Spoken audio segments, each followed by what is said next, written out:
How to pay a bill on RBC Mobile Bank. It's pretty simple and a quick process, so without any further delay, let's jump right into the video. Start by moving into your application RBC Mobile Bank. Now scroll down and then click on Sign In. Enter your login credential as in choose the RBC service.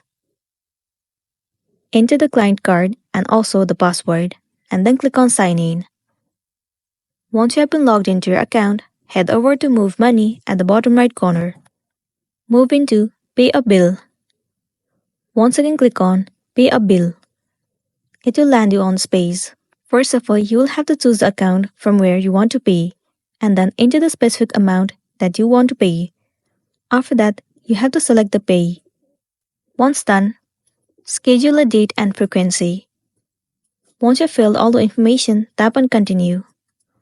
Once you're ready to pay, tap on Pay Now. And there you go, the payment has been done. So that's the wrap for this video. If it was helpful, give it a like and check out our next tutorial. Thank you.